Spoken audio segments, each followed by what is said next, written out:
Madurai sessions court 9 మంది పోలీసులకి మరణదండన విధించింది. అసలు వాళ్ళు చేసిన తప్పేంటి, గవర్నమెంట్ డ్యూటీలో వాళ్ళు ఏం చేశారో ఒకసారి చూద్దాం. కోవిడ్ టైంలో ఒక మొబైల్ షాప్, అది కోవిడ్ టైంలో మనం మూసేస్తుంటాం కదా, అన్ని మూసేపించారు కదా, ఆ టైంలో వాళ్ళు ఓపెన్ చేసి ఎక్స్ట్రాగా పని వాళ్ళ చేత పని చేపించారని వాళ్ళపైన ఒక ఆల్టర్కేషన్ జరిగింది. అక్కడ చిన్న గొడవ, అభియోగం మోపారు.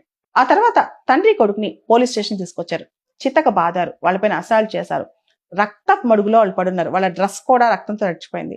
అలాంటి డ్రెస్ కూడా గవర్నమెంట్ హాస్పిటల్కి వెళ్తే ఆ డ్రెస్ అది కూడా జడ్జి ముందు ప్రవేశపెట్టారు. ఇదంతా చూసి ఇది అత్యంత అరుదైన case, rarest of the rare case, ఇలాంటి కస్టోడియల్ డెత్ అనేది మామూలు విషయం కాదని చెప్పి మదురై సెషన్స్ కోర్టు జడ్జి అభిప్రాయపడ్డారు. అంతేకాదు 9 మంది పోలీసులు ఈ కేసులో ఎవరైతే ఇన్వాల్వ్ అయినారో వాళ్ళందరికీ డెత్ పెనాల్టీ విధిస్తూ మదురై సెషన్స్ కోర్టు తీర్పు వెలువరించింది రీసెంట్ గా. ఇక్కడ మనం చూస్తే గనక ఎవరైతే లా అండ్ ఆర్డర్ మెయింటైన్ చేయారో వాళ్ళే చట్టానికి వ్యతిరేకంగా చేశారు. అదేవిధంగా ఇంతకు ముందు ఆ తండ్రి కొడుకులు ఎవరైతే చనిపోయారో వాళ్ళపైన ఏ విధమైన క్రిమినల్ ట్రాక్ రికార్డులు కానీ కేసులు కానీ పెద్దగా ఏమి లేవంట. అంతేకాదు దానిలో వాళ్ళు చేసిన తప్పేమీ కూడా పెద్దగా లేదని చెప్పి కూడా ఆ తర్వాత కోర్టు తేల్చేసింది అనమాట. ఈ కేసుని మద్రాసులో అంటే తమిళనాడు సిబిసిఐడి వాళ్ళు దర్యాప్తు చేశారు, తర్వాత సిబిఐ వాళ్ళు కూడా ఇచ్చారనమాట. ఇది చాలా పెద్ద సంచలనమైన కేసు. అప్పట్లో 6 సంవత్సరాల తర్వాత ఈ జడ్జిమెంట్ వచ్చిందనమాట.